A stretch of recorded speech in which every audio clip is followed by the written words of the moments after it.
सूर्यधामा बाबा है, प्रत्यक्ष है। इस कलिकाल में ये तीनों ही प्रत्यक्ष है और तीन शिखर पर बैठे हैं, तीन पर्वत पर बैठे हैं।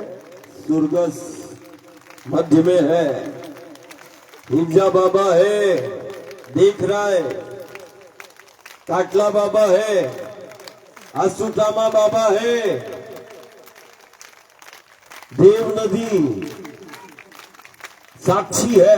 दोनों हाथ ऊपर करना। स्वर्गस में यदि स्वर मिल गया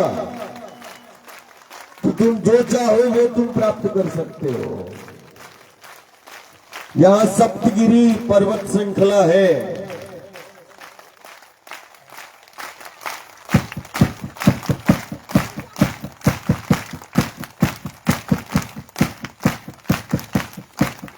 अभी आवाज नहीं आ रही, और जोर से बजाओ। ताली बजाना माँ के नाम की ताली है, राम के नाम की ताली है, देव के नाम की ताली है। रेवा और हाथ को ऊंचा कर बेटा, थोड़ा खड़ा होके, थोड़ा तू खड़ा हो जा रेवा, खड़ा होके, इधर खड़ा होके ताली बजा। सबसे सबको हाथ ऊपर उठाओ, तू भी हाथ ऊपर कर। हाँ,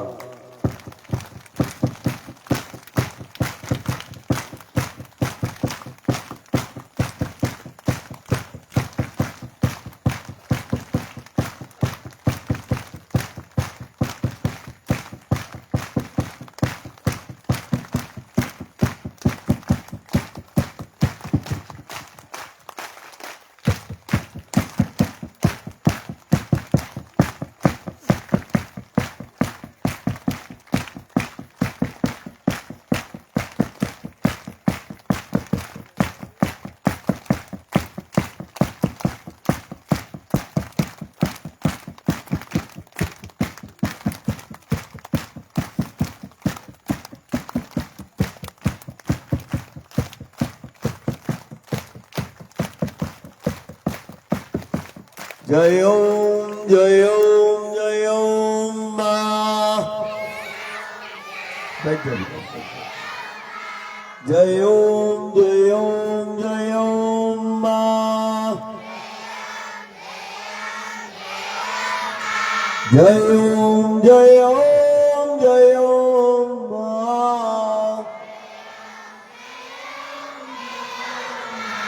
जय ओम जय ओम जय ओम मां। जय ओम जय ओम जय ओम मां। जय ओम जय ओम जय ओम मां।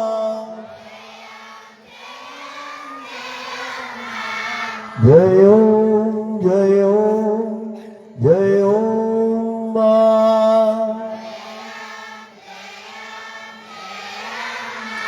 जय ओम जय ओम जय ओम मां। जय ओम जय ओम जय ओम मां। देखो बच्चे कितना स्वर मिला रहे। जय ओम जय ओम मां। बोलो बेटा। जय ओम जय ओम जय ओम मां। जय ओम जय ओम जय ओम मां। जय ओम जय ओम जय ओम मां। जय ओम जय ओम जय ओम मां। जय ओम जय ओम जय ओम मां। जय ओम जय ओम जय ओम मां। जय ओम जय ओम जय ओम मां। जय ओम जय ओम जय ओम मां। जय ओम जय ओम जय ओम मां। मां हमारे सुरगस के बच्चों के लिए ताली बजाओ भाई, कितना अच्छा स्वर है। हम इन्हीं बच्चों के लिए देव नदी के तट पर हम पड़ाव हमारा हमेशा रहता है कि बच्चों से मिलना हो जाता है। इस तीर्थ क्षेत्र के ये बच्चे हैं, बच्चे तो सभी अपने ही है, लेकिन एक बच्चे को जब हमने देखा तो हमने उसको गोद ले लिया और हमने उसका नाम रख दिया रेवा। रेवा सरकार बच्चे को। रेवा खड़ा हो बेटा, खड़ा हो। ये दादा गुरु का दत्तक पुत्र है, इसका ये तुम सबका गुरु भाई है। ये बोलता कम है, देखता ज्यादा है। कुछ समय के बाद हम सुरगत से इस बालक को निकालेंगे और सुरगस आने वाले समय में जब ये बालक 21 वर्ष का होगा तो ये सुरगस और आसपास का ये हिरजा बाबा, काटला बाबा और अष्टधाम बाबा, ये 3 शिखर है यहाँ। इन 3 शिखर की एक परिक्रमा होगी यहाँ पर, असाधारण परिक्रमा होगी। और वो परिक्रमा देश दुनिया को हमारा रेवा कराएगा, उस शिखर की परिक्रमा कराएगा। आने वाले समय में वो भी नर्मदा मैया की परिक्रमा करेगा, करेगा ना रेवा? हाँ, थोड़ा जोर से बोल, कुछ बोलता नहीं है। देखो इसको, बैठ सब। नर्मदा मैया की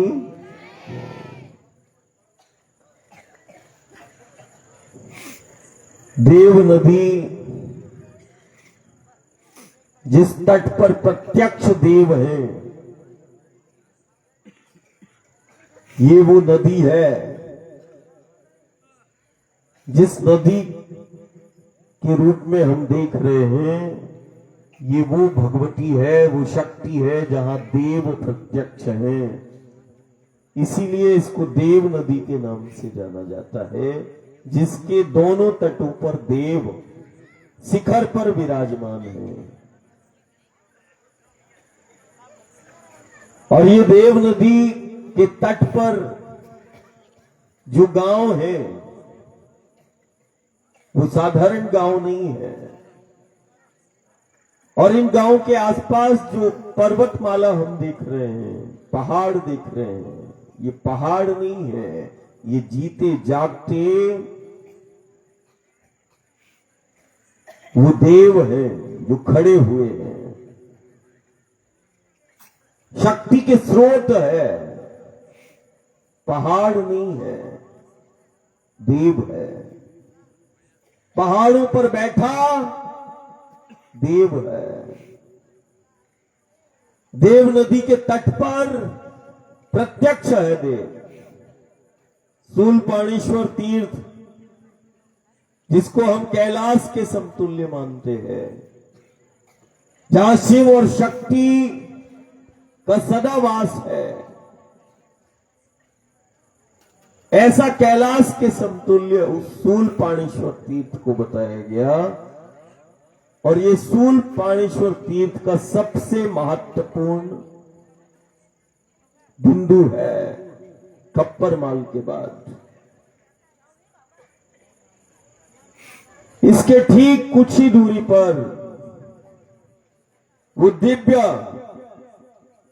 शिवलिंग का प्रगटीकरण होता है, जिसको हम शूलपाणेश्वर महादेव बोलते हैं।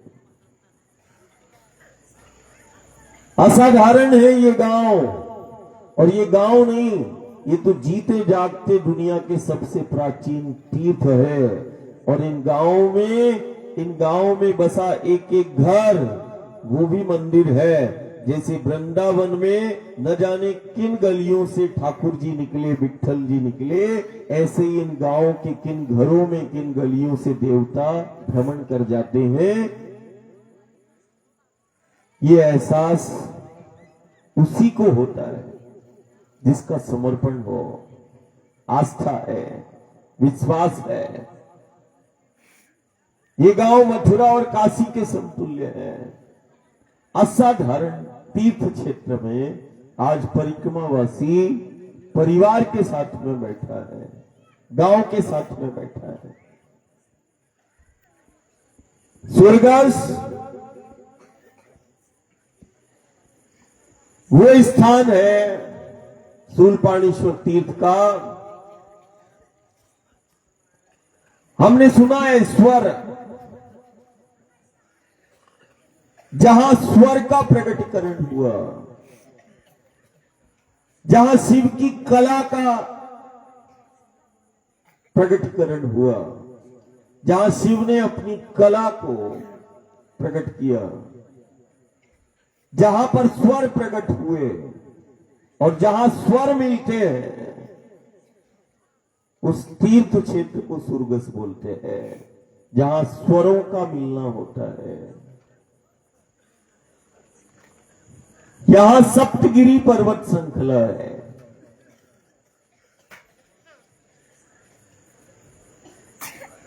आज हमने हिरजा बाबा का ध्यान किया, उन्हीं के क्षेत्र में है हिरजा बाबा के, काटला बाबा, अश्वत्थामा। सूल मतलब कांटा, एक सूल जैसे चुभ जाता है तो पीड़ा होती है।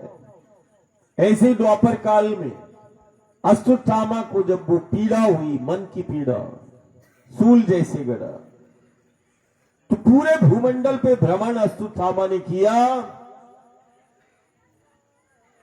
लेकिन उनका चित्त शांत नहीं हुआ, पीड़ा का निवारण नहीं हुआ।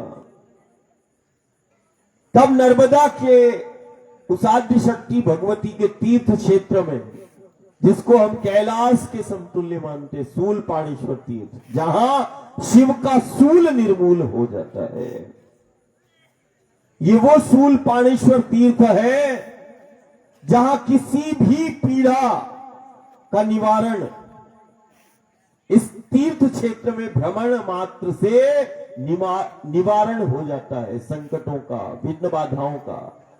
ये वो तीर्थ क्षेत्र है शूलपाणेश्वर जहां शूल भी निर्मूल हो जाता है, भक्त का, प्रेमी का, सदाशिव का। जहां शूल निर्मूल हो गया, वो शूलपाणेश्वर। शूल मतलब कांटा, और कांटा जब चुभता है तो उसमें जो पीड़ा होती है, ऐसे ही मन, वचन, कर्म की जो पीड़ा है, दैहिक, दैविक, भौतिक जो भी पीड़ा है, शूल है। इस तीर्थ क्षेत्र में भ्रमण मात्र से वो शूल निर्मूल हो जाता है। ऐसे ही 5000 वर्ष पहले द्वापर काल में जब अश्वत्थामा को ग्लानि हुई और जब वो पूरे समूचे भूमंडल पर भ्रमण किया, सप्त महाद्वीप का भ्रमण किया, उसमें नर्मदा के तीर्थ क्षेत्र में इस शूलपाणेश्वर तीर्थ क्षेत्र में अश्वत्थामा का वो शूल निर्मूल हो गया। और ये वही शिखर है, पर्वत श्रृंखला है, जहां पर सदा सदा के लिए बाबा अश्वत्थामा ने अपना निवास स्थान बनाया, वास यहां पर किया। उन्हीं को हम अश्वत्थामा बाबा के नाम से हम जानते हैं।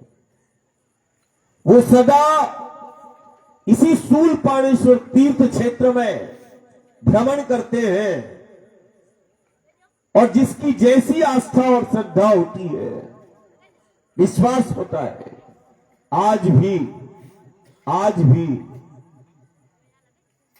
उनको एहसास होता है कि अश्वत्थामा शूलपाणेश्वर तीर्थ क्षेत्र की इन पर्वत शिखरों पर प्रत्यक्ष उनका वास है।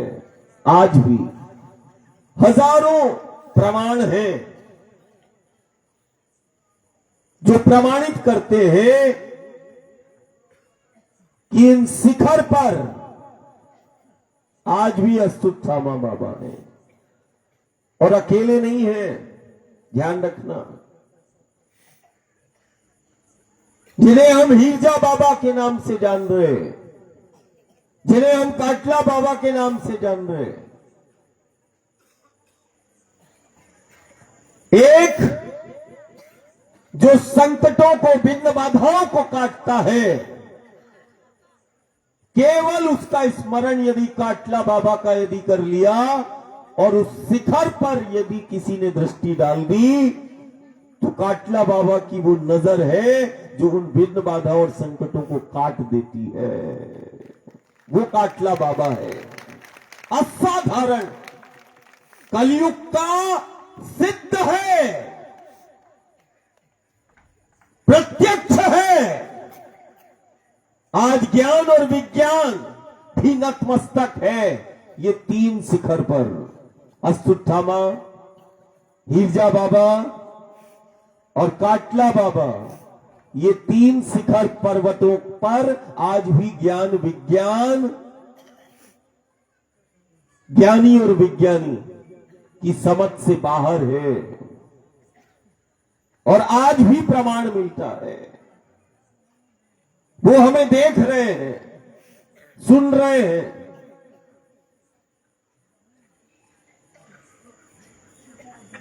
हमसे मिलते भी हैं। आज जमात जब चल रही थी और जब हम सुरगस देव नदी को पार कर रहे थे और पार करने के बाद इधर आए, तो पार करने से पहले जो भी जमात में साथ में था उसने देखा होगा, 3 बालक मिलने के लिए आए थे आज। कितने? 3 बालक। और इसकी प्रामाणिकता हमारे सुरगस के अशोक सरपंच भी हैं। 3 बालक मिलने के लिए आए। मैंने बार बार पूछा, तुम 3 भाई हो क्या? ऐसे पूछा ना, 3 भाई हो क्या? कोई जवाब नहीं दिया। मित्र हो क्या? बार बार मैंने जमात को संकेत किया, 3 है, 3 है। काटला बाबा, हिरजा बाबा और अस्तुत्थामा बाबा। 3 बालक। वो तो ऐसे कि किसी भी जीव के अंदर, किसी भी पिंड के अंदर उनकी सामर्थ्य है किसी भी जीव के अंदर प्रवेश होके वो साथ में हो जाते हैं। किसी भी जीव में वो प्रवेश कर जाते हैं थोड़ी देर के लिए। काटला बाबा, हिरजा बाबा, अस्तुत्थामा बाबा। आज 3 बालक देव नदी को पार करने से पहले आए और मैंने फिर जमात से बोला, इनका तिलक करो, है ना अशोक? उन तीनों का मैंने तिलक कराया। फिर भी जमात को समझ में नहीं आया और मैं बार बार बोलता गया कि 3 है। फिर थोड़ा आगे बढ़े, एक फिर मिला। 3 स्थिर है और 4 भ्रमण करते। यहां पर सप्तगिरी है, 3 के प्रमाण है, स्थिर है, और 4 देव और हैं जो भ्रमण करते हैं। 7 देव है सप्तगिरी में, 7 हैं। हम 7 हैं, ये ऐसा वो बोलते हैं। 3 का पता है, 4 गुप्त हैं, लेकिन इसी देव नदी के तट पर और इसी देव नदी के पथ पर जो हम पर्वत श्रृंखलाओं को देख रहे हैं, जैसे तिरुमाला हम जाते हैं तो 7 पहाड़ वाला किसको बोलते? विट्ठल को बोलते हैं। 7 पहाड़ वाला।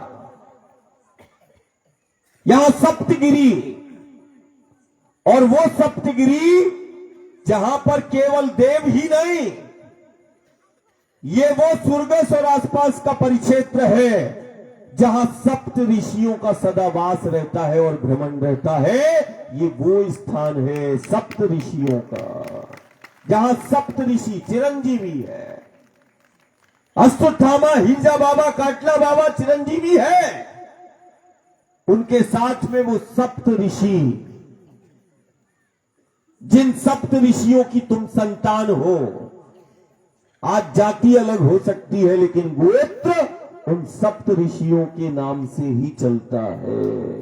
गोत्र 7 ही है, 10 और 12 नहीं हो सकते। ऐसे ही चाहे वन में रहने वाला हमारा परिवार हो और चाहे शहर में रहने वाला हो, गोत्र है। तुमने सप्त ऋषियों के नाम से वो गोत्र चलाए, लेकिन वन में रहने वाला वो इन पेड़ और पहाड़ों के नाम से वो अपने गोत्र चलाए और देव चलाए। बात एक ही है, दो नहीं है, एक ही है। गोत्र सबका एक है। वेद कहता है वयम अमृतस्य पुत्र, और ये आदिशक्ति भगवती जिसको हम नर्मदा कहते हैं, दुनिया नदी के रूप में देख रही, हम साक्षात भगवती के रूप में देख रहे हैं, शक्ति के रूप में देख रहे हैं। हमें शक्ति प्राप्त है नर्मदा के रूप में, गंगा के रूप में। हम रोज बोलते हैं हमें शक्ति प्राप्त है। ये दुनिया के लिए नदी होगी, हमारे लिए साक्षात भगवती है। ये देव नदी है, नदी नहीं भगवती है, शक्ति है। नर्मदा वेद गर्भा, नर्मदा को बोला गया वेद गर्भा, जिसके गर्भ से वेद प्रकट हुए। लेकिन वेद माता गायत्री को बोला गया। वेद माता कौन है? गायत्री है। लेकिन नर्मदा वेद गर्भा है, जिसके गर्भ से वेदों का प्रकटीकरण हुआ। नर्मदा वेदों की जननी है, नर्मदा गीता की जननी है, और हर युग सदी में गीता प्रकट हुई।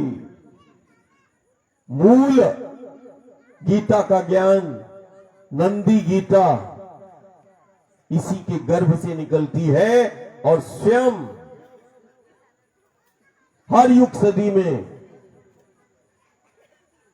जो संदेश होता है, जो ज्ञान होता है इस क्षण का, गीता भूत और भविष्य के लिए नहीं। गीता का ज्ञान, गीता वही है, वो ज्ञान वही है जो इसी क्षण, इसी पल तुम्हें अपने दायित्व और कर्तव्यों के लिए खड़ा कर दे। वही तो गीता है, वही गीता ज्ञान है, भूत और भविष्य के लिए नहीं। इस पल और इस क्षण में जो ज्ञान तुम्हें खड़ा कर दे दायित्व और कर्तव्यों के लिए, सेवा के लिए, धर्म के लिए, वही ज्ञान गीता है। और इस ज्ञान को प्रकट करने वाली, कला को प्रकट करने वाली, ये वही आदिशक्ति भगवती का स्वरूप है, जो शिव की देह से जिसका प्राकट्य हुआ, जिसको हम शिव कन्या के रूप में देख रहे हैं। वो कन्या के रूप में वो कोई साधारण देवी नहीं, वो कन्या के रूप में प्रत्यक्ष आद्य शक्ति भगवती है, जिसने कन्या के रूप में वो प्रकट हुई। असद है, भुवनेश्वरी है। हम इस आद्य शक्ति को हर जगह पर पाते हैं। नर्मदा कन्या के रूप में वो आद्य शक्ति प्रकट हुई, जिसके बिना कोई भी संचालन, कोई भी रचना, कोई भी निर्माण संभव नहीं।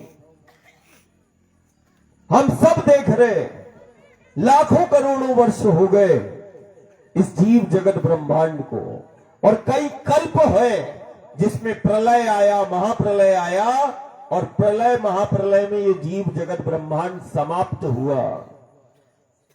ये जीव जगत ब्रह्मांड बनता है, मिटता है, ये तो क्रम है, बनेगा मिटेगा। बनेगा मिटेगा। लेकिन प्रलय और महाप्रलय के बाद भी जिस शक्ति का अस्तित्व बताया गया विद्यमान रहती है, महाप्रलय के बाद भी जब ब्रह्मांड समाप्त हो जाता है, कुछ भी शेष नहीं रहता, तब ये आद्य शक्ति भगवती का अस्तित्व बताया गया, ये विद्यमान रहती है। और यही वो आद्य शक्ति भगवती है जो फिर से जीव जगत ब्रह्मांड की रचना करती है। ये वही आद्य शक्ति भगवती है जो चक्रों का निर्माण करती है और जीव जगत ब्रह्मांड को उन चक्रों में स्थित करती है। ये वही आद्य शक्ति भगवती है जो उन चक्रों को गति प्रदान करती है। ये वही आद्य शक्ति भगवती है जो अरबों करोड़ों अरबों वर्षों से, ये ब्रह्मांड को करोड़ों वर्ष हो गए, अरबों वर्ष हो गए, और करोड़ों अरबों वर्षों से चक्रों का समन्वय और संतुलन को बनाने वाली ये वही दिव्य महाशक्ति है जिसकी आराधना और साधना में हम बैठे हैं। दुनिया नदी के रूप में देख रही, हम शक्ति के रूप में देख रहे। हमारी परंपरा है, हमारी मान्यता है, हमने नदी को नहीं, बहता हुआ पानी नहीं, हम तो जल को भी शक्ति के रूप में, पानी को भी भवानी के रूप में, नदी को भी साक्षात भगवती के रूप में पूजते हैं। कोई विघ्न बाधा संकट आता है, नदी के किनारे हम प्रार्थना कर लेते हैं और विघ्न बाधा और संकटों का समाधान हो जाता है। असाधारण शक्तियां हैं। ये वही देव नदी है। आसपास के सैकड़ों गांव, 50 गांव इसी देव नदी के तट पर देव की आराधना करते हैं। ये वही नदी का तट है जिसको हम देव नदी कहते हैं। और यदि घर परिवार में संकट आया तो गांव साक्षी है, इसी देव नदी के तट पर प्रार्थना की है और विघ्न बाधाओं और संकटों का निवारण उस घर परिवार का हो गया। हम तो नदी से मांग लेते हैं और नदी हमारी पूर्ति कर देती है। दुनिया के लिए नदी है, हमारे लिए भगवती है। ये हमारा धर्म है। हम माटी को भी मां कहते हैं, धरती को मां कहते हैं। हम पेड़ पहाड़ों को, झाड़ों को पूजते हैं। दुनिया ने तो बाद में कहा और माना, यहां तो हजारों वर्ष बीत गए। हजारों वर्ष बाद दुनिया ने माना कि इस देवधरा भारत के गांव नगर में पेड़ पहाड़ों को पूजते हैं। ये पेड़ पहाड़ों में संवेदनाएं होती हैं, ये पेड़ पहाड़ भी सुनते हैं। हजारों साल हो गए हमें पेड़ पहाड़ों को पूजते हुए और पेड़ पहाड़ों से बात करते हुए, हजारों साल हो गए। दुनिया ने बाद में माना कि ये पेड़ पहाड़ सुनते हैं। अरे हमारे धर्म और संस्कृति में तो यहाँ का गांव गांव का, घर घर का बच्चे को पता है जिसने भारत में जन्म लिया है। असाधारण है। शक्तियां प्रत्यक्ष है, देव प्रत्यक्ष है, परमात्मा ईश्वर प्रत्यक्ष है, सब प्रत्यक्ष है। केवल एक दृष्टि की आवश्यकता है, देखने का नजरिया है। गुरु क्या देगा? एक दृष्टि देगा कि तुम मेरी नजर से देखो। गुरु ने क्या दिया? एक विचार दिया, और जिसने उस विचारों को धारण कर लिया, शक्ति उसकी सहायक हो गई। और सहायक क्या? उसने शक्ति को पा लिया, प्राप्त कर लिया। बात रिद्धि और सिद्धियों की नहीं। अरे तुम तो शक्तियों को प्राप्त कर सकते हो, बस गुरु गोविंद की वाणी को धारण कर लो, अपने आप शक्तियां सहायक हो जाएंगी। असाधारण है। और देखो, कोई किसी को आमंत्रण नहीं करता, लेकिन देखना वो नर्मदा मैया के रूप में, जो दुनिया नदी के रूप में देख रही और हम भगवती शक्ति के रूप में देख रहे हैं, कोई किसी से नहीं कहता, लेकिन वो प्रेरणा होती है कि नहीं हमें परिक्रमा करना है। और देखो, घर द्वार से निकलते हैं और मां के द्वार पर हम सब आ जाते हैं और आकर हम मिल जाते हैं। साधना प्रारंभ हो जाती है। आज सुरगस में और आसपास के 50 गांव में, ये गांव साधारण नहीं है।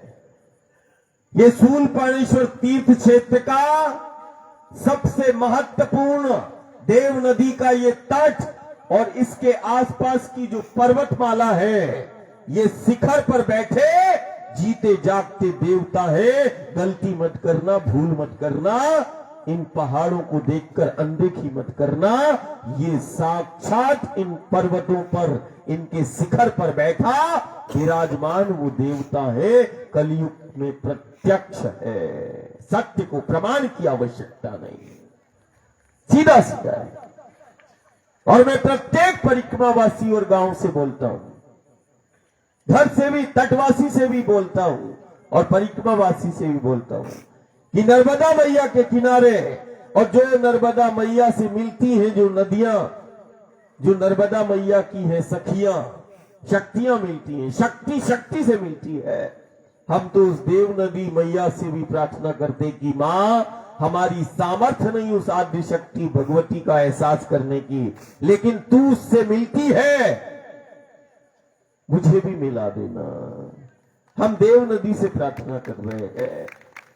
हम देव नदी के तट और पथ पर प्रत्यक्ष उन देवों से प्रार्थना हम करते हैं कि जाने अनजाने में बहुत सारी भूल होती है, हम आपके स्थान से निकलते हैं, हमारी अज्ञानता है, हम इंद्रियां, मन और बुद्धि के वशीभूत है, लेकिन जाने अनजाने में ही सही, लेकिन हम तेरे द्वार पर हैं, इसीलिए हमारी साधना में सहायक होना और हमारी साधना फलीभूत करना, साधना को पूर्ण करना, ऐसे देव नदी के तट और पथ के देवताओं से तुम प्रार्थना करो।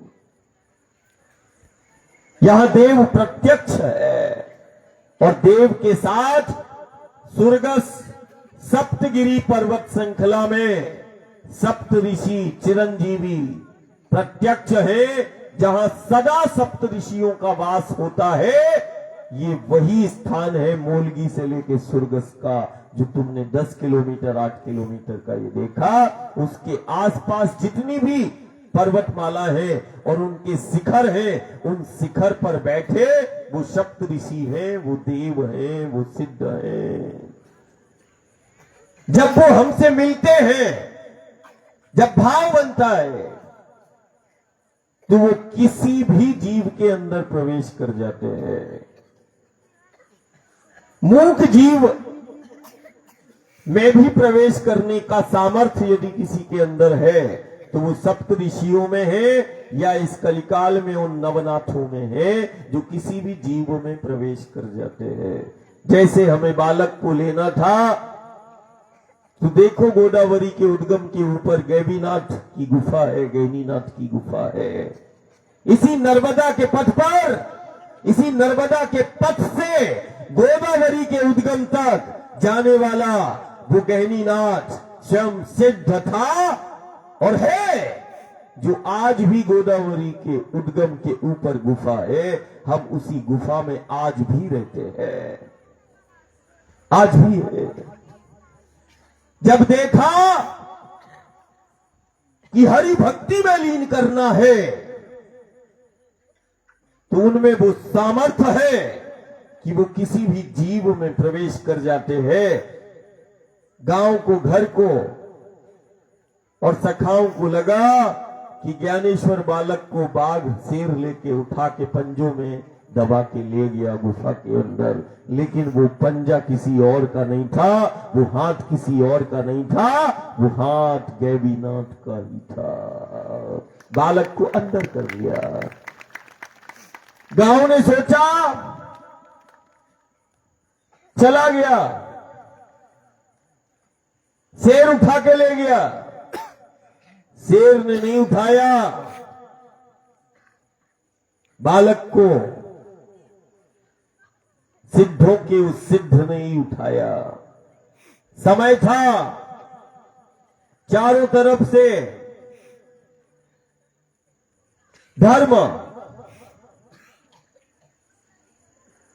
और गांव नगर में धर्म की अलख और धर्म जागरण के लिए, परमात्मा ईश्वर के प्रत्यक्ष प्रमाण देने के लिए,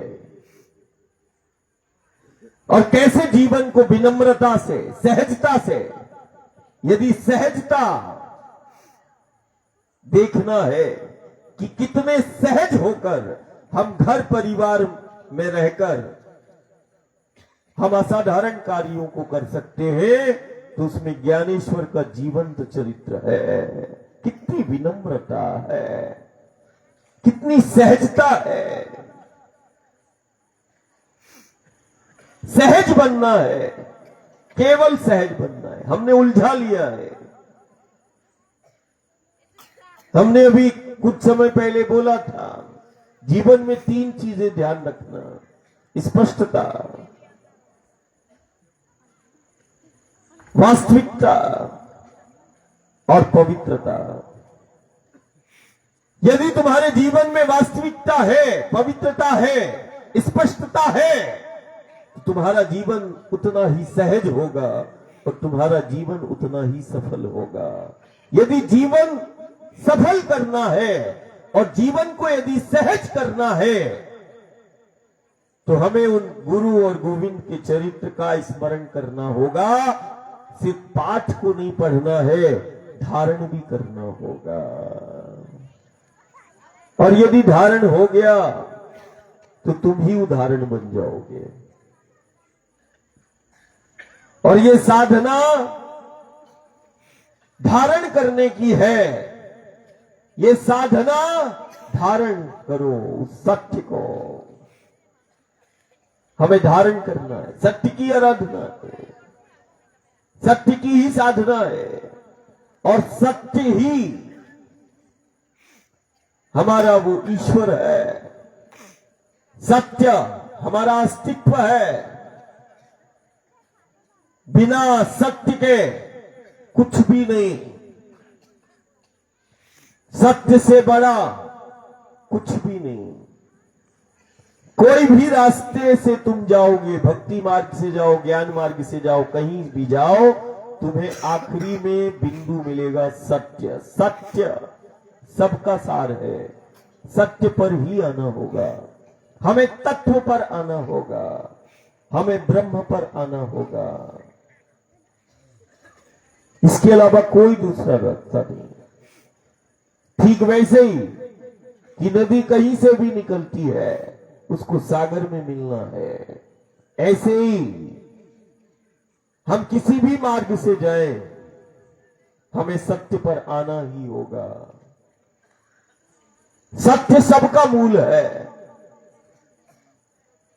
इसीलिए इस देवधरा भारत में सत्य पर केंद्रित आराधना और साधना बताई, और सत्य को ही ईश्वर, और सत्य को ही शिव, और सत्य को ही परमात्मा बताया गया।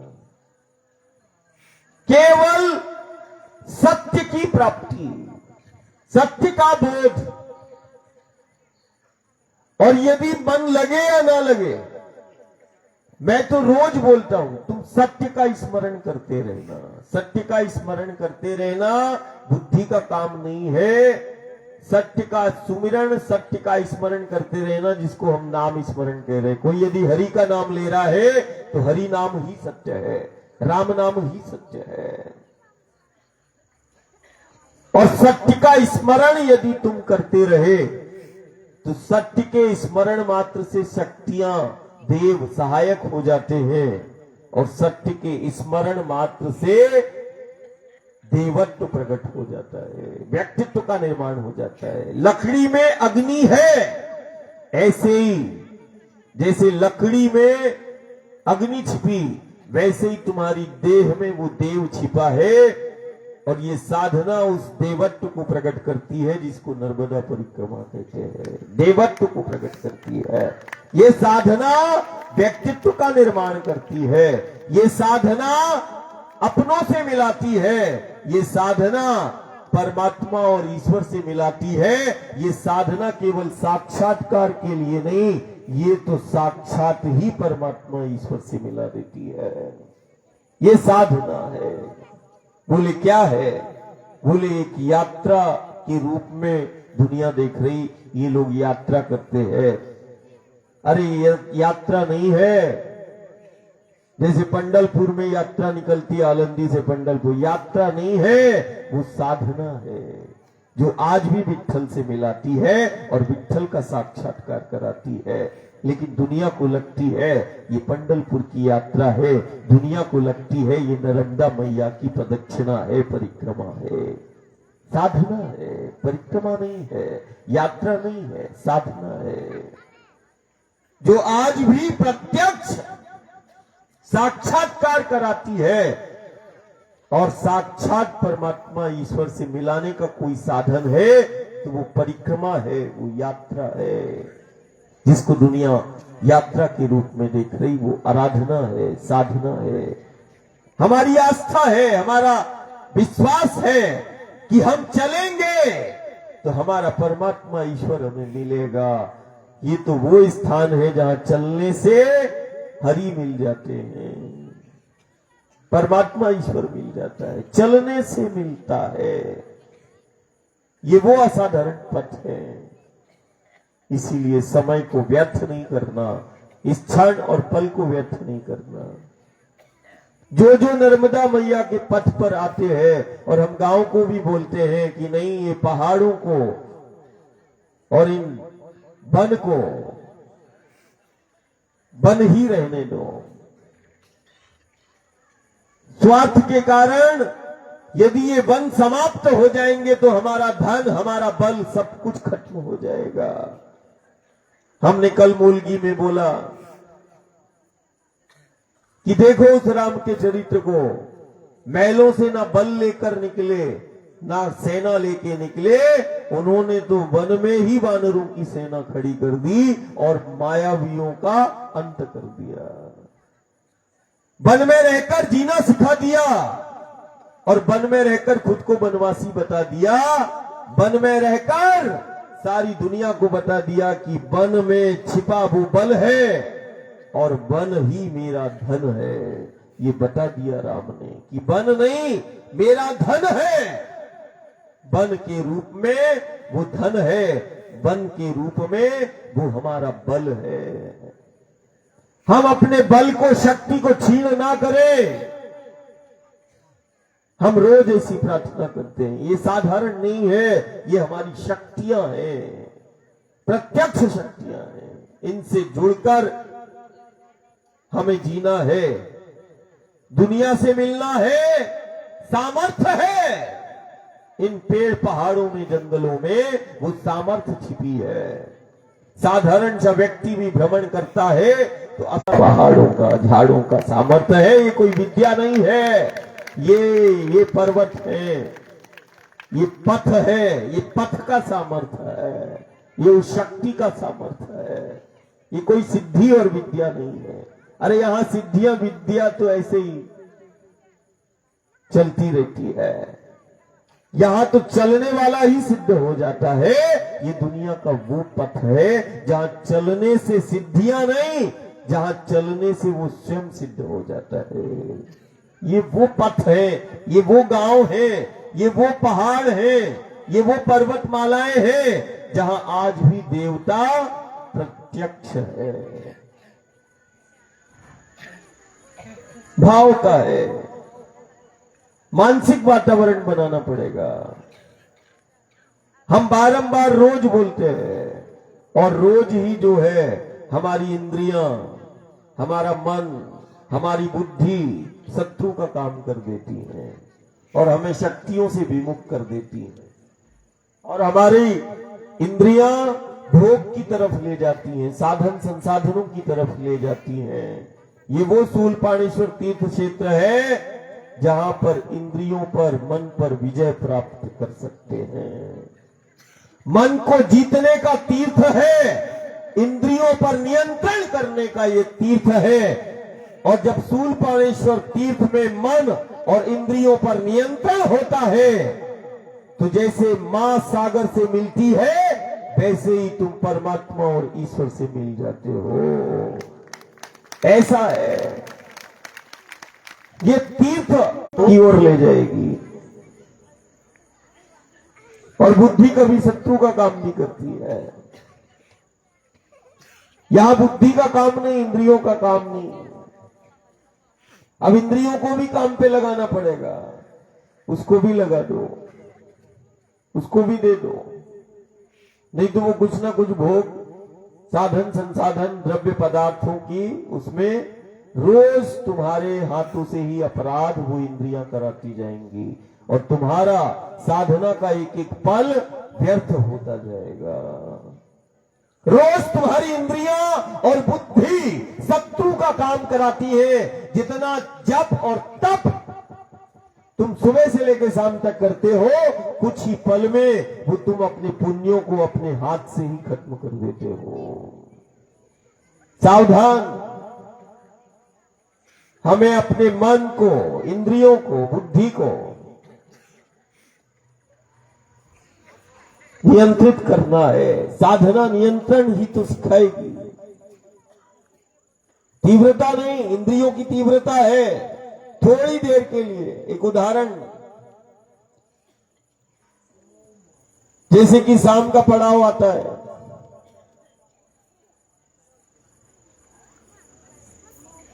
कुछ कारणोंवश व्यवस्था में विलंब होता है।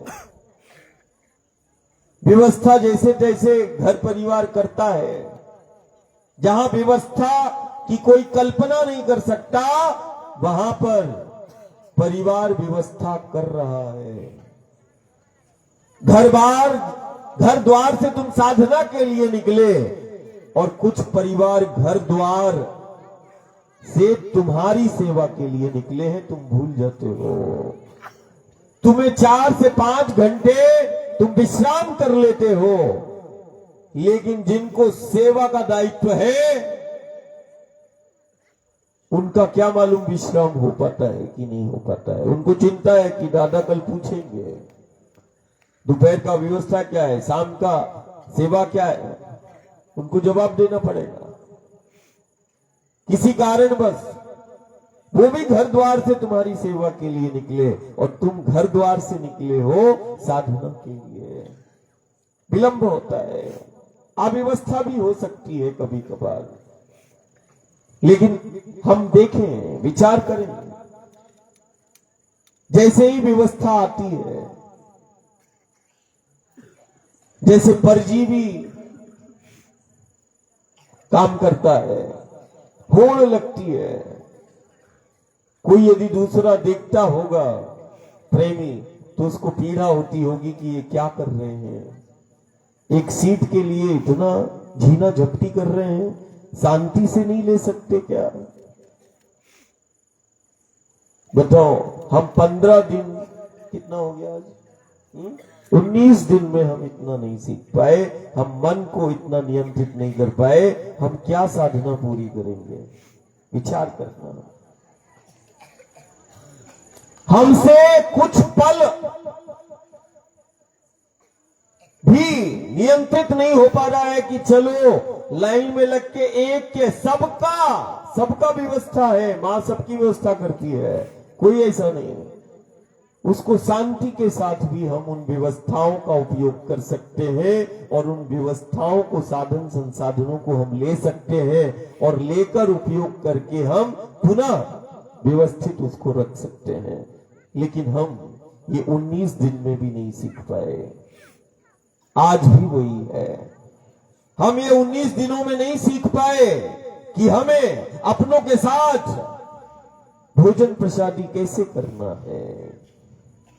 हम खाना नहीं सीख पाए, प्रसादी लेना नहीं सीख पाए। परमात्मा ईश्वर देना चाहता है, अपने हाथों से खड़ा है वो देने के लिए, लेकिन हम तो अभी प्रसाद लेने के लायक नहीं, खड़े होने के लायक नहीं। ये आज की स्थिति है। हमारी प्रार्थना है, हमने केवल तुमसे एक चीज मांगा कि कोई तुम्हें देखे तो उसको जीना वो सीख जाए। कोई यदि तुम्हें देखे, जमात को देखे, तो वो समाज में बदलाव ले आए। ऐसा जीवन कि कैसे रहना है, कैसे अपनों के साथ रहना है, बैठना है, चलना है, सोना है, कोई हमें देखे तो वो भी जीना सीख जाए, लेकिन कोई हमें देखे तो उसका चित्त अशांत ना हो जाए। कभी कभार हम आज दोपहर में ही आ गए तो हम चिंतन कर रहे थे और हमें पीड़ा हुई। हमने देखा कि नहीं, जमात बहुत कम लग रही है, क्या कारण है? कोई आगे पीछे छूट गया है क्या? किसी को परेशानी है क्या? तो जब मैंने पूछा तो कुछ शारीरिक पीड़ा के कारण, कुछ लोग तो ठीक है, लेकिन मैंने कहा नहीं, बहुत सारे लोग जो मां के द्वार से साथ में चल रहे थे वो आज दिखाई नहीं दे रहे हैं, वो क्या आगे निकल गए क्या? बोले हाँ। मैंने कहा क्यों आगे निकले, क्यों जमात से अलग हुए?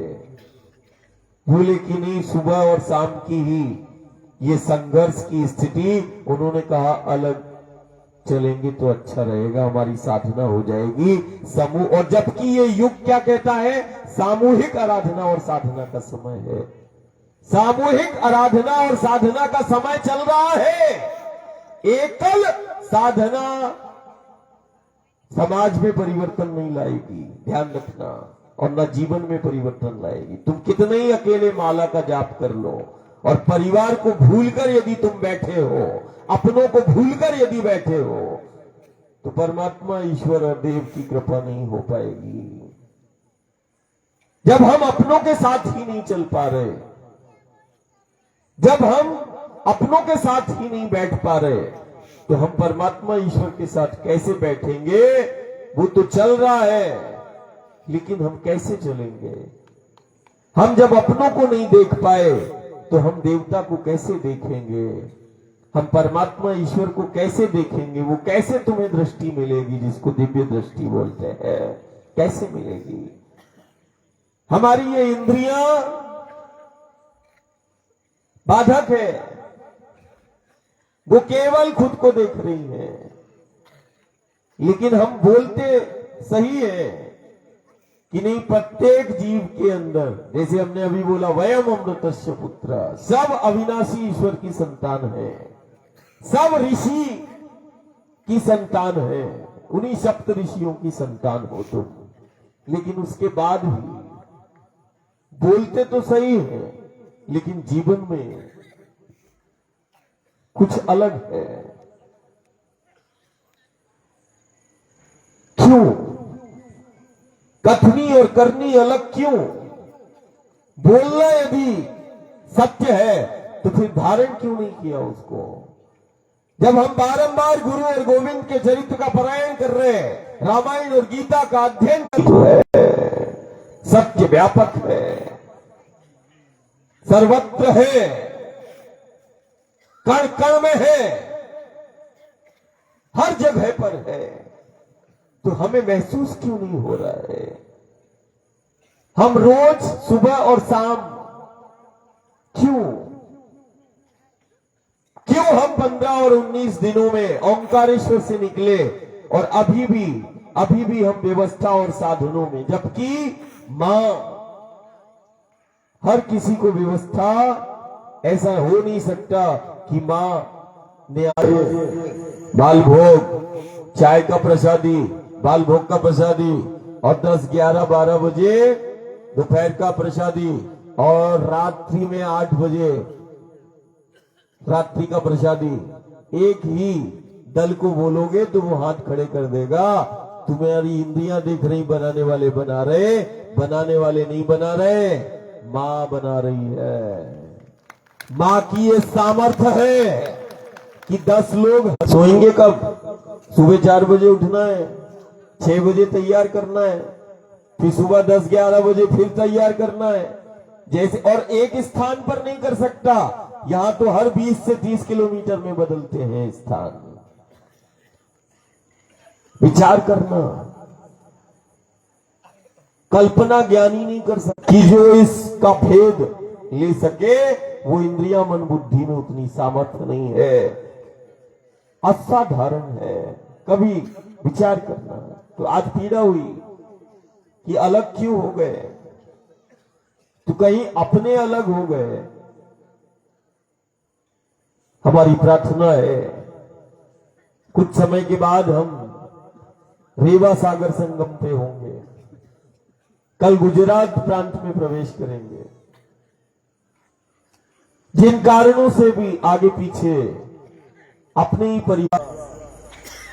परिवार बड़ा रहता है, थोड़ा बहुत संघर्ष, घर द्वार में 50 लोग आ जाते हैं तो परेशानी आ जाती है, मां के द्वार में 1000 और लाखों चल रहे हैं एक साथ, थोड़ा बहुत तो, लेकिन उसको एक दूसरे को ही संभालना है, समन्वय हमें बनाना है, हमें एक दूसरे को संभालना है, हमें सिर्फ खुद को ही नहीं देखना है। मेरे साथ कितने बोले? 5, एक ने बोले 10, दूसरा बोलता हम लोग 20, नहीं, क्या 10, क्या 5, क्या 20, कौन साथ में